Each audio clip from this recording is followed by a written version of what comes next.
Welcome, everyone. My name is Dovi. I'm the founding partner of Group 11, and I'm excited today to welcome you to the third part of our six-part webinar series, Digitizing the Office of the CFO. In our last two episodes, we had the pleasure of hosting the CFO of TripActions, Thomas Tucher, and the co-founder of Papaya Global, Einat Gez. You can find those recordings on our website at group11.vc. For those of you turning in for the first time today, we decided to launch this webinar to create a forum where finance leaders and professionals can learn about the tools and strategies that best enable businesses to thrive in the face of a very challenging macroeconomic environment. As the world becomes far more unpredictable, finance leaders are faced with a spectrum of challenges stemming from this chaos. We believe that many of our portfolio companies featured in this series offer important tools that can improve the odds of success for businesses of all sizes. On that note, I'm happy to welcome here today Sarah Spoja, a seasoned executive and the current CFO of Tipalti.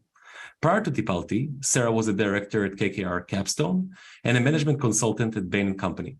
For our listeners, feel free to add any question you may have in the chat box. I see Aurel has already done it, and we'll do our very best to address them. Sarah, it's great to see you again, and thank you so much for being here. Let's get to it. Thanks, Dovi. I'm really excited to be here as well. All right, a little bit of personal stuff, right? Let's start with your personal background, professional background. You spent time at Bain as a consultant. You went to Stanford where you obtained your master's degree. You worked at KKR Capstone for about 8 years, if I recall correctly, and later on shifted to join us at Tipalti a few years ago. What made you want to become a finance leader, really? Yeah, thanks. I really do have a less traditional path to the office of the CFO. And, oftentimes when I find others who sort of took a different course to ending up as CFO of a tech company or fintech company, we often, relate to our path and that it started in more strategy analysis. How do you create shareholder value and then pivot that to wanting to do that, 100% at one company. So let me just give a little bit more background there. So, if I go way back, I was a mathematics major and economics major in undergrad. I loved analysis. I love math. I like the practical parts of it. If I had to take my senior level thesis again, I'm not sure I would pass any longer, but I like the practical aspects of how can I apply that to business. And when I went to Bain as a consultant, I just saw it as another 4-year extension of a liberal arts education, being able to, every 3 months or so work on a different industry, a different company, solve a new challenging problem, and kind of build up a lot of pattern recognition around how to, get stuff done, how to analyze, tough challenges, how to work through and create not only the analytics that help you solve the problem, but then also how do you execute on it? How do you make something go from the perfect analytical answer to being, a very, very good executable answer that's actually going to, move the needle and move a business forward. And that's what I did at Bain. I spent a lot of my time there working with private equity companies on their portfolios, as well as doing private equity diligence as well. And when I decided to go to Stanford, I decided to do it to come out to the West Coast to sort of see a different part of the world and frankly, get a little bit more in touch with the tech space, than my East Coast roots and what I was doing for Bain at the time.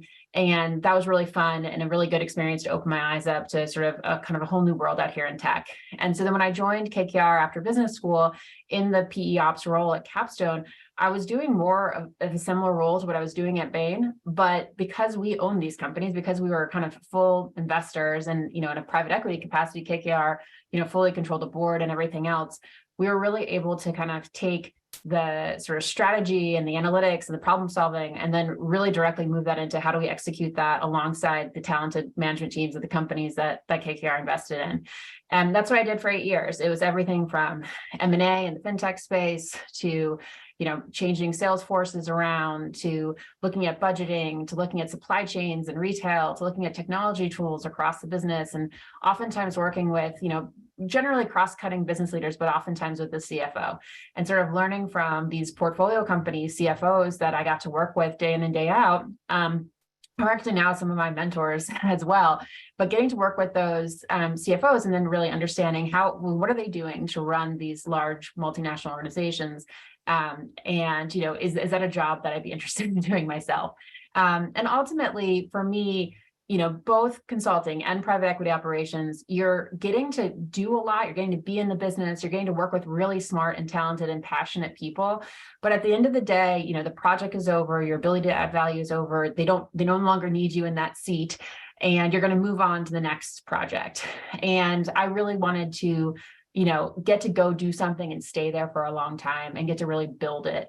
And so for me, one, the payment space, the B2B payment space was really interesting, but two, being able to join a company at an earlier stage and be able to be part of that building was something I really wanted to do. And I wanted to stay for a long enough time period to really have an impact and not be pulled out after, 6 or 12 months. And that's when I met Amit, the founder of Tipalti. And that's when I started my journey at Tipalti about 4.5 years ago. Your answer was so elaborate that you completely annihilated my 2 follow-up questions.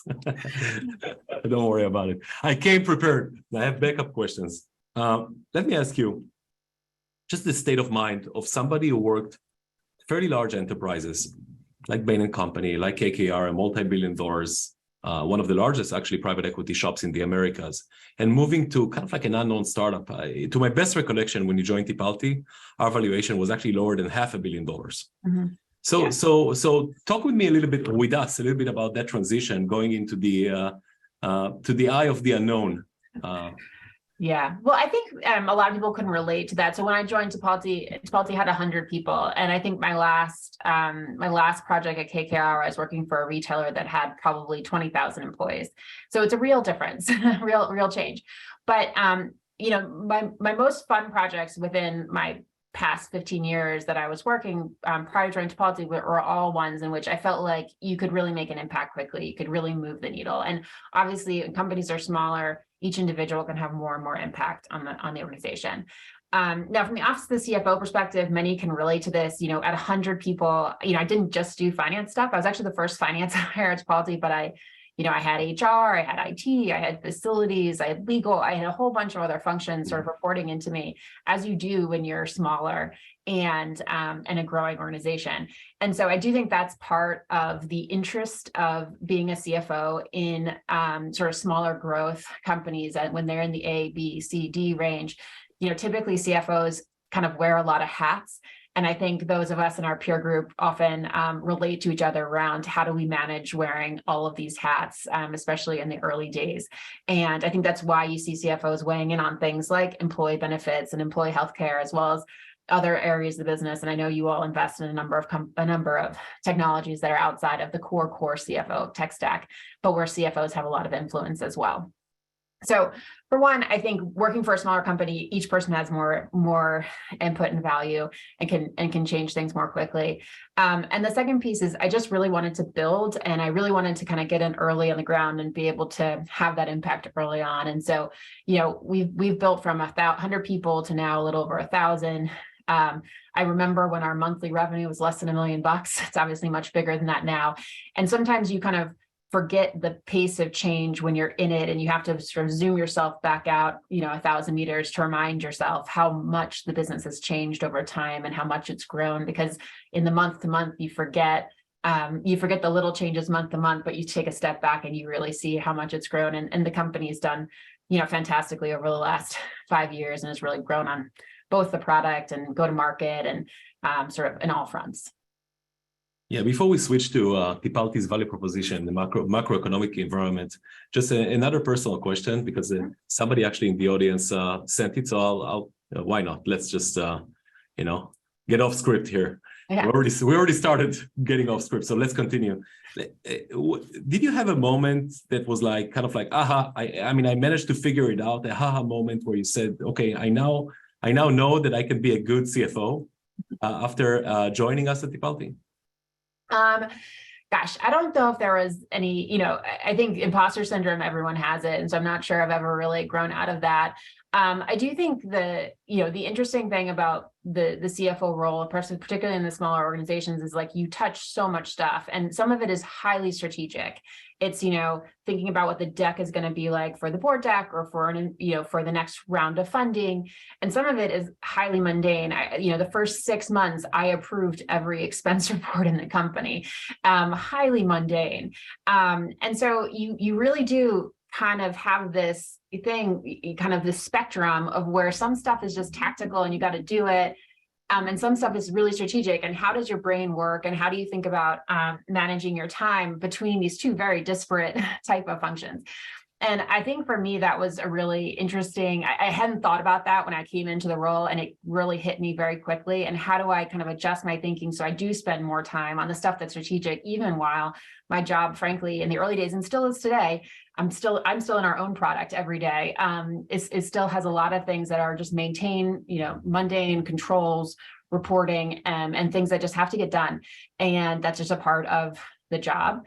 The second thing I'd say is just sort of fun for me is that, I really enjoy being a user of the product that I sell. And I enjoy doing this at other roles within Bain and KKR, where when we'd work on a project, I'd go and be a shopper of that retailer, or I would go and, try to find a customer and learn what they were doing. And so I really tried to get as close as possible to what the companies were doing in order to really understand that value proposition. The great thing about where I am here today is, I actually am the power user of our own products internally. My team is the users of our own products internally. We are the guinea pigs of everything new we bring out. My own team's been using for months ahead of time before we bring it out to market. And so, that's been a really fun experience. And I think it means that although the CFO role is very particular, it means in this instance, I get to spend about 20% of my time being the champion of our own products and really understanding it, talking to customers, talking to prospects, and that keeps everything really interesting for me. So there's sort of never a dull day that goes on. Fascinating. Okay, let's talk macro a little bit and how Tipalti kind of plays into it. So, the past year or so has been extremely difficult on publicly traded tech stocks and also in the private market, which typically lags the public market. And we've seen, companies like Amazon, Google, Facebook, even newer companies like Affirm, companies that were considered strongholds of our economy, basically correcting anywhere from 30% to 80% in their multiples. And we barely saw any M&A transactions, barely saw any IPOs. However, in the M&A domain within business-to-business payments, which is the domain where Tipalti transacts, we've seen Thoma Bravo basically acquiring Coupa Software for $8 billion, 30% premium on the last trading day. And I was wondering, I know that Coupa caters to larger enterprises than Tipalti typically, but what do you think this deal says about the domain in which Tipalti operates?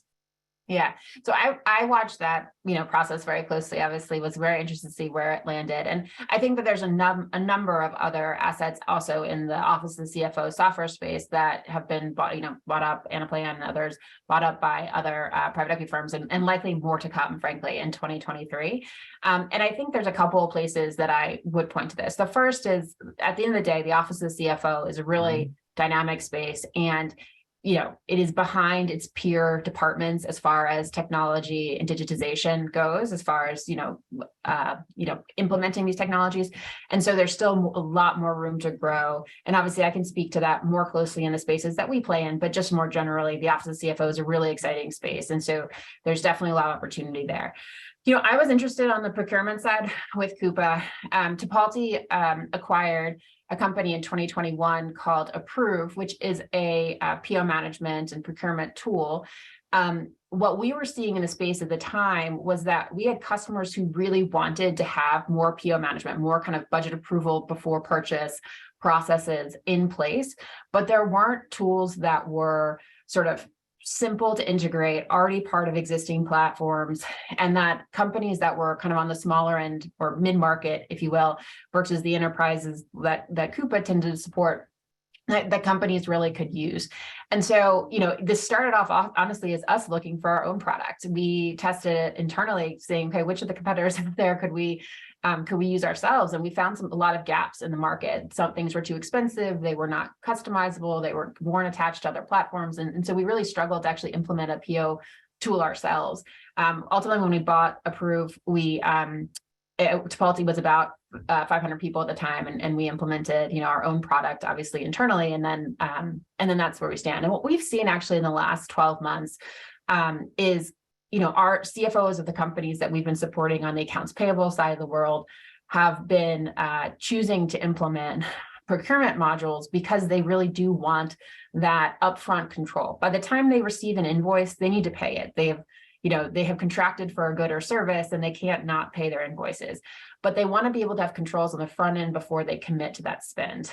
And so what we've been seeing is a lot of companies that didn't have PO process in place, and even more early in their in their life cycle are putting in place, relatively low touch, relatively easy to manage, relatively simple and integrated tools, but doing it earlier in their life cycle so that they can have more control and visibility in that spend. And so for me, that was an interesting kind of learning. I think that in the Coupa materials they put out, they had, new bookings had slowed in the enterprise for the technologies. What we're seeing actually in the mid-market space is that adoption of POs is accelerating, in part because these are companies that didn't have procurement processes kind of formally in place before, and in part because we're providing a solution that's simple enough, easy enough, sort of, costs the right amount for what they need in order for them to put that visibility and control. And so I think that's been a great addition to the platform. But also what I'm hearing from my peer group is kind of everyone is looking to add this type of, control over budget and approval processes there.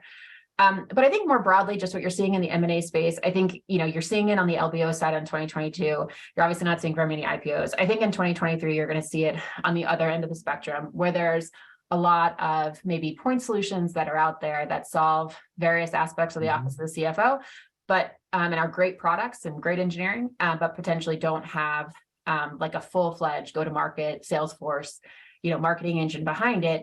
And when partnered with the right platform that does have that in place, those solutions can take off, at a more quick speed. And I think you'll start seeing, kind of M&A in the smaller space as well in 2023. Interesting. Let's build on that just for a little bit, and not M&A in particular, but the role of the CFO, or shall I say, the modern CFO. Mm-hmm. And I know that Tipalti is conducting a lot of surveys, trying to kind of like get the pulse of what CFOs care about, what they're passionate about. Let's talk about it. I know in the recent survey, 72% of all respondents outlined 3 major priorities at the office of the CFO. One of them was obviously automation. Mm-hmm. The other one was cost reduction. And the third one was managing cash flow, right? Can you talk with us about kind of like the trends that you're seeing? I'm sure there are many other CFOs on the line right now that are actually intrigued with that particular question and how Tipalti plays into that. Yeah, absolutely. So what was interesting about the survey is that those 3 ones came back almost uniformly at the top, the same amount of respondents saying these are the top 3, and then there was sort of a drop off after that. And so certainly technology, cost and cost reduction, and then sort of managing cash flow were the top 3 across the group.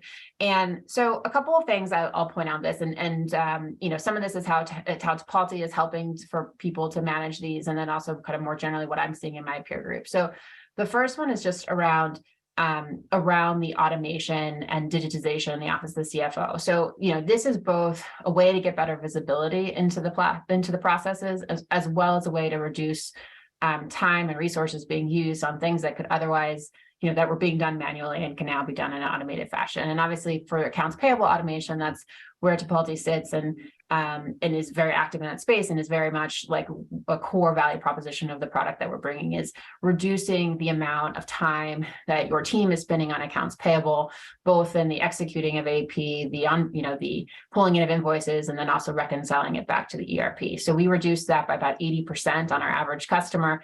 And at least for Tipalti, this is, this would otherwise be the most time-consuming part of our close process. And we close AP by about day 2 in our internal thing, which is a lot faster than a lot of other companies. And mostly that's because we're kind of always closing AP because of the solutions and tools that we have. We're kind of constantly closing.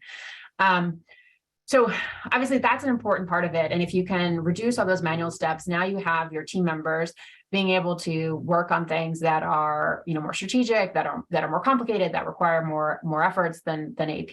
And you've also really gotten a real good handle on your cash flow forecasting, at least on the AP side of the world. So after payroll, for most companies, invoice back spend is going to be the number 2 item within the P&L. And so having better visibility and cash forecasting around your AP, not being surprised by large invoices that come in out of the blue, being able to accrue for invoices even when they haven't arrived, because they're coming, because you have a PO process in place, or you have other tools in place to help with accruals. All of these things are really important for CFOs and controllers to help them manage the business. And obviously that cash forecasting resiliency and cash management resiliency is really important there. The last thing I'd say around this is just the automating these manual processes helps to improve your talent retention.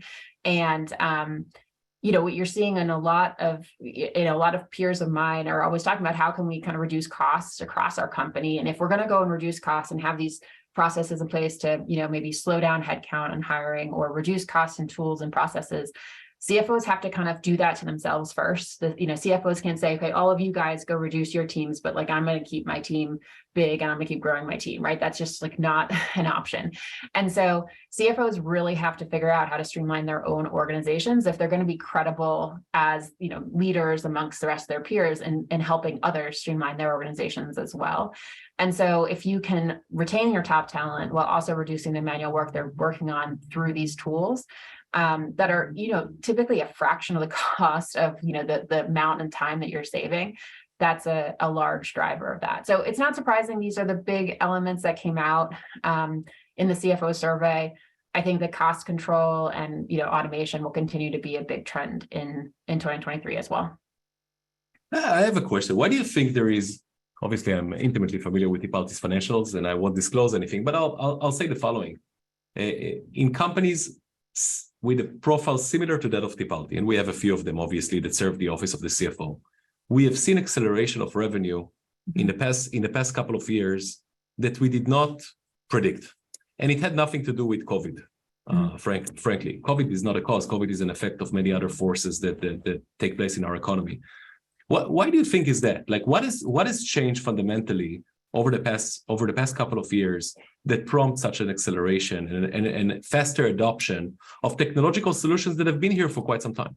Yeah, no, I think that's a great question. And there's a couple of elements that I think are true in Tipalti and also in other, companies that are similar to ours. The first is, when you really have a solution that solves the pain points of your core customer. In our case, it's the office of the CFO, particularly kind of the controllership side of the office of the CFO. Mm-hmm. And you have retention rates that are as high as ours. So, Tipalti has less than 1% global attrition on our installed base on a dollars basis. And so you basically are growing because you don't have to fill the bucket back up again every year. And I think the tools that are directly integrated to your ERP platform, they have a stickiness to them. And so if your customers are satisfied, if they feel like they're getting taken care of, if the product is working for them, CFOs and controllers are going to move on to solve the next problem that they have on their list of problems to solve. And what we found is that therefore we have customers who are 11 years old and the company is 11 years old, right? And so we've just very, very high retention. And I think you do see that in a number of other areas in the office of CFO as well, particularly in the mid-market. Like we focus on customers that are a little bit larger than the typical SMB. And in that space, these are customers that are a bit more mature. They have, they have more, processes in place. They are more complex. They need a more complex solution. And once they find the thing that solves all these pieces and works in their process, then it's unlikely that they're going to move away. They've moved on to solve whatever the other pain point is.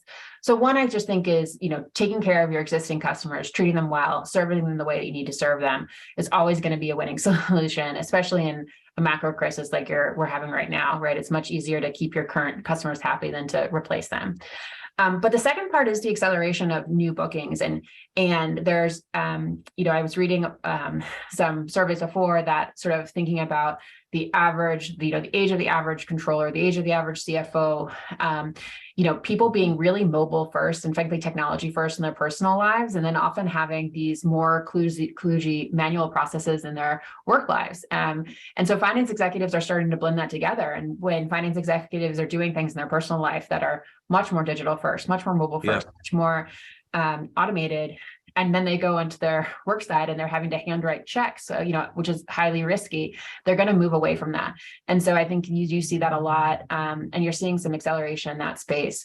Now, generally in the AP automation space, it's still highly fragmented and a ton of white space. In fact, most of our new deals are non-competitive as customers are really growing out of a manual process and moving into more digital technology first process.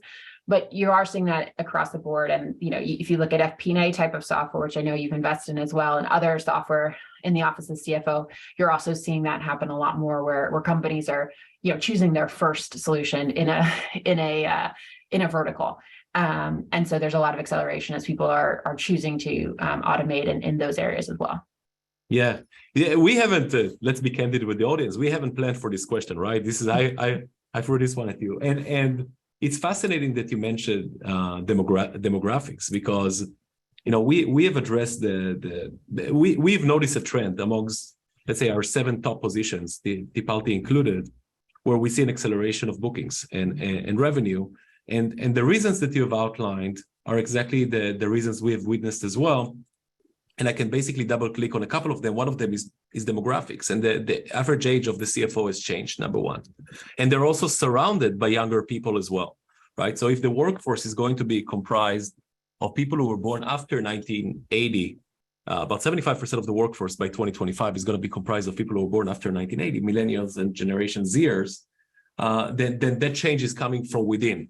So that's one thing. And the other reason is exogenic, obviously, macro forces and what we call it, the era of chaos that is upon us right now, where supply chains are broken, where you need to utilize technology solutions like Tipalti to better predict and better prepare for the future, while your revenue top line is decreasing because of those forces. So increasing the margins by reducing operating expenditure is pertinent. Anyway, we'll move to we can talk about that for hours. So we'll move to the next topic, and maybe we'll have a separate session for that. Let's talk a little bit about Tipalti's value proposition. And some of the people in the audience are not necessarily CFOs or financial executives. Maybe they're just entrepreneurs or other C-suite level executives. So they might not be completely familiar with most of the terms that we're using here, like mass pay and AP and procurement. Yep. Do you want to give us like a short crash course in what each of them entails, basically, each of those definitions? Yeah, absolutely. So, I apologize in advance. As I mentioned earlier, I'm a power user of our own product. And so I love talking about our product. And I'm also intimately involved and deeply knowledgeable about kind of the features and functionality. So I often nerd out and go deep when discussing our own products, which might be different than most of these webinars. But let me give you a little crash course on Tipalti, and then the audience, sort of what we do and who we do it for. So if we look back in the very beginning of Tipalti, Tipalti's first customers, what we call digital customers. These are customers in spaces like ad tech, influencer markets, digital markets, where the payee, the person who was the business to business that was receiving the payment, was really like an ecosystem partner to our customer. And the importance of paying out your ecosystem partners, quickly, efficiently, on time, in the right currency, seamlessly, it's really core to that business being successful. Because those ecosystem partners are really what are making the business, run, and are really building the business.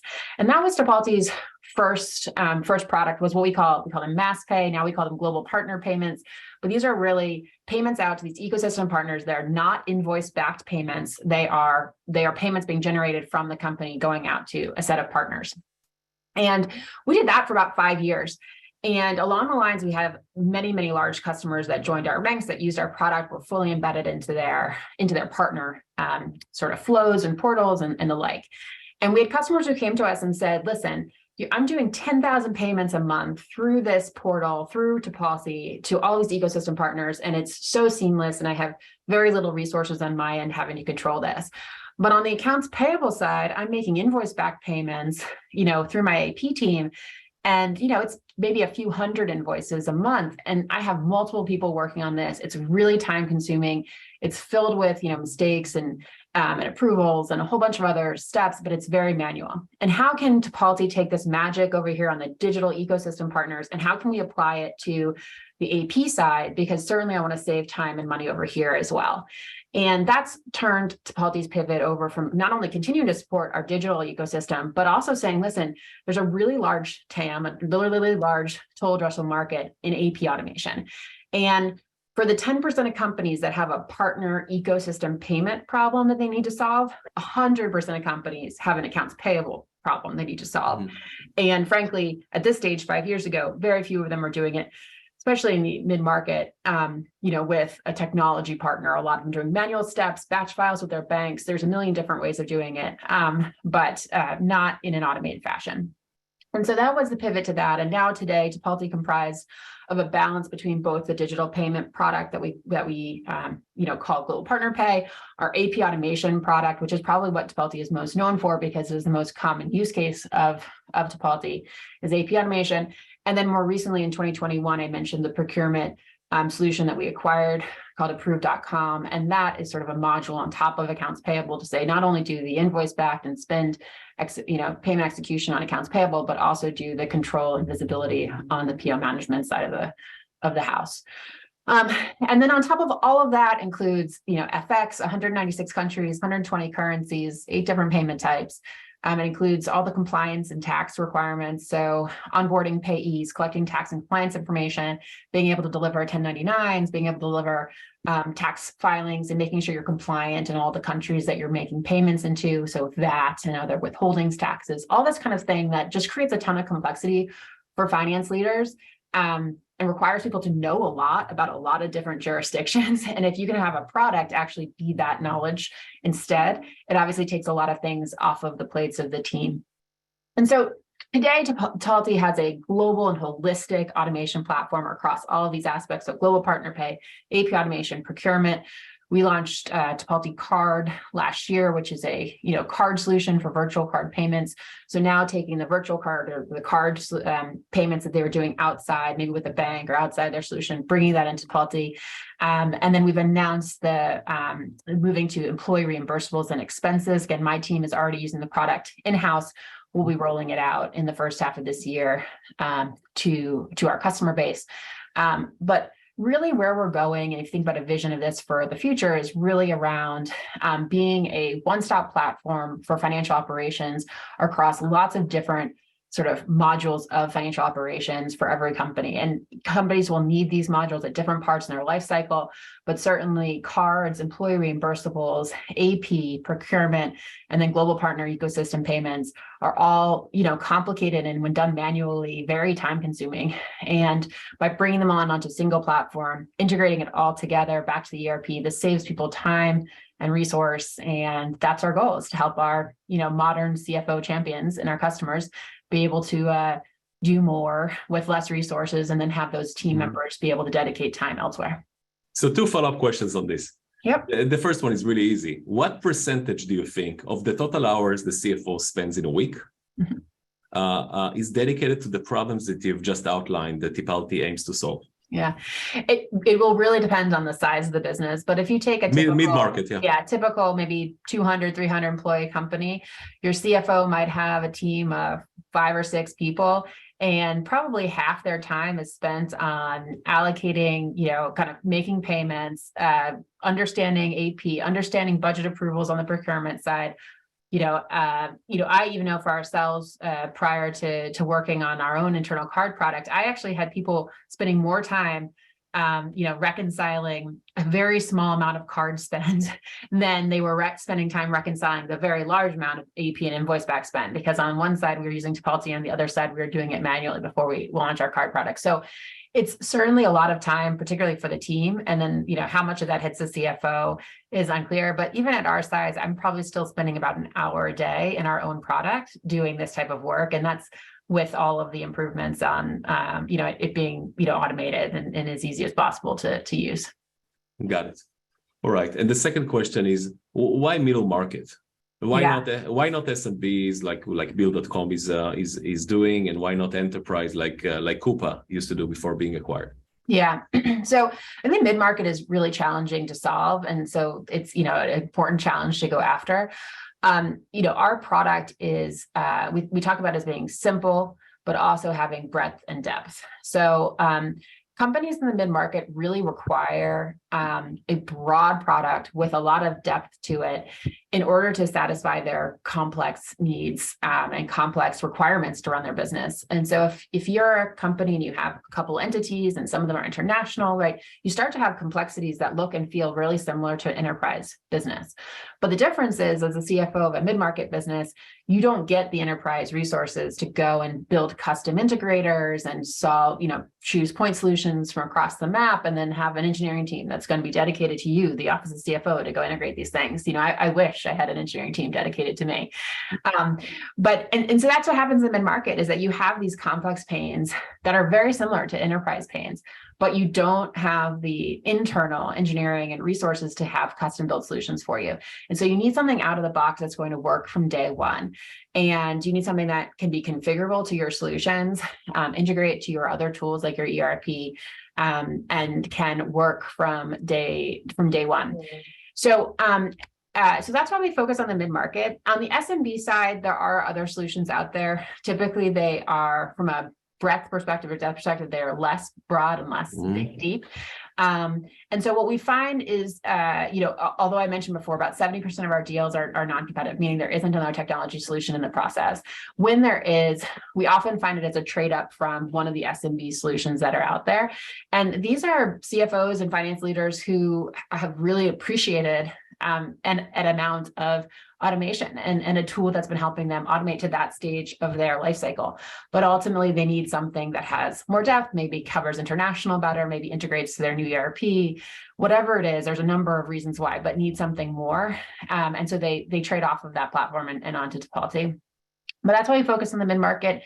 And, the last thing I'd say on the mid-market and what we find is, I do think that, especially in payments, so we're a licensed money transmitter, especially on payments, we do find that mid-market CFOs really understand how important it is to work with credible partners if they are going to be funding those partners and accounts, and those partners are going to help them actually be touching the flow of funds for funding transactions.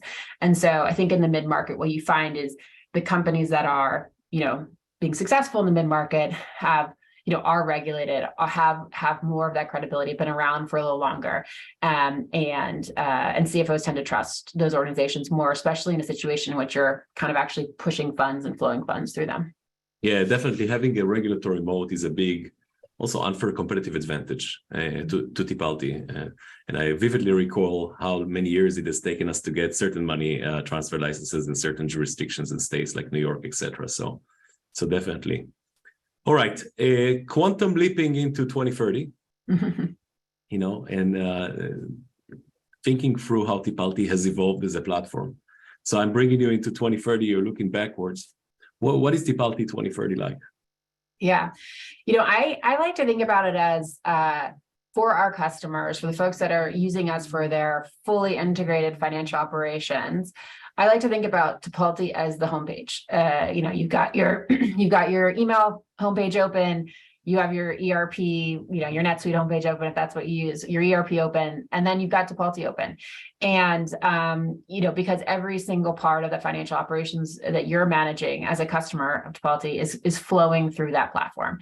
And I really believe in the platform play the same way that you could look at other industries like Salesforce being the platform for CRM, and then having lots of different companies build off of Salesforce, integrate to Salesforce, et cetera. But there's many, many other examples of this across both the office of CFO and outside the office of CFO. And so I think about it that way, where ultimately by being able to bring all of these disparate sort of functions and tasks that are and should be connected, but today are not connected in most tech stacks in the CFO office, but to bring them onto a single platform, to fully integrate, particularly with payments, fully integrate the payments flow after it, will drive, frankly, even more efficiency, even more visibility, even more accountability, frankly, across the office of CFO by having that in place. And so, Tipalti is taking steps to sort of carve out more and more of this and put it onto the platform. As I mentioned before, starting with Global Partner Pay, adding AP, adding procurement, adding cards, in 2023, adding expense management or employee reimbursables. We already do payroll funding for a number of our customers through intercompany transfers and what we call multi-FX, which is sort of large bulk FX to help fund global payroll. So we do hedging, we're already touching a number of these areas as well. But you can imagine this world in which we continue to add on various elements to this. And, frankly, in 2030, instead of there being 5% penetration in AP automation across the mid-market, there should be 30, 40, 50% penetration, more similar to what you see in things like FP&A tools in the mid-market or AR automation in the mid-market.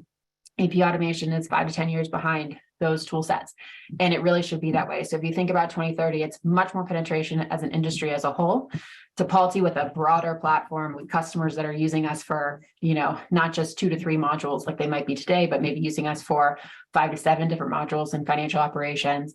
And then more broadly, kind of being that homepage, being that place where people are doing their workflow management, their task management through, in order to drive that efficiency, internally within the accounting and finance organizations. Yeah, fascinating. Yeah, it's a big market, right? It's $100 billion market. I think, and correct me if I'm wrong, I think that we're sub 2% penetration or 3% penetration as it stands today. So definitely lots of ground to cover. And I have a feeling I know who's going to lead the pack with respect to market penetration, but we'll see in 2030 when we meet again, right? All right, let's spend the remaining time we have with kind of like a lightning round of questions from the audience. I'll start with the first question. They might flow in kind of like different ways. So let's start with the first one from Shahar Dahan. Shahar is asking the following question. He says, in 2022, many companies in the high-tech and fintech fields laid off employees and lots of employees. How does it affect the daily work of the CFO? Do you foresee the same challenges going into 2023 and onwards? Yeah. So, we've always had as part of our value proposition that our sales force sells, one of the elements has always been around how do you make your team more efficient? And in a very large organization, maybe that means that by implementing an automation tool, maybe there is some savings from headcount that can move. But for the most part, in our high growth tech prospects, what it means is they are all drowning with the work that they need to do on a day-to-day basis. So by taking the AP work, automating it, removing 80% of the kind of manual touch points there, they can then take, a member of their team, a staff accountant who frankly didn't go and get an accounting degree to be the AP admin for their, kind of career, and be able to take that person and now have that person work on more value generating parts of the organization. And so it's always been a core part of the Tipalti value proposition that our sales force does sell and speak to when discussing, one of the values and one of the ROI, if you will, of implementing AP automation, specifically implementing Tipalti. What I will say is different in the conversations over the last year is that may have been one of the 5 bullet points we spoke about, but it maybe wasn't the number one before. The number one was around the functionality and the better visibility and the management of spend and better payment execution and less fraud and all these other aspects. But I think our prospects have turned it on and kind of pushed it to number one, because our prospects are staring at headcount freezes in their organization, or maybe even having to lay off members of their organization. They have less people to do more things. And so they really need to solve the manual steps that they can solve in order to keep their talent, happy and engaged and working on the right stuff. And so it's a really great question. It's always been part of the value proposition. I would say that it's one of the reasons why we continue to see accelerated, new bookings in the space, where in, obviously other, broader areas of SaaS, there's been more kind of more headwinds in that area, is because, CFOs are seeing this as a way to actually bring more efficiency into their organization. We're also seeing actually just sales cycles are very flat for us, i.e. not increasing in length. And that was true for all the quarters of last year, quarter after quarter. And I think that, again, is a sign that in the office of the CFO broadly, I can only really speak to sales cycles in our space, but I do think more broadly, CFOs are really investing in areas that can bring them efficiency, because they need to free up the time and resources on their team to work on all the stuff where they, otherwise would have in a normal year been able to hire someone to do that extra work. And they can't do that this year. Yeah, I agree. I think also, we need to separate the unemployment matter between the high-tech industry and the regular kind of like industry. We serve many clients that are not necessarily digital, right? We have digital clients, we have non-digital clients. So Shahar was asking about kind of like, do we predict having any layoffs going into the coming years?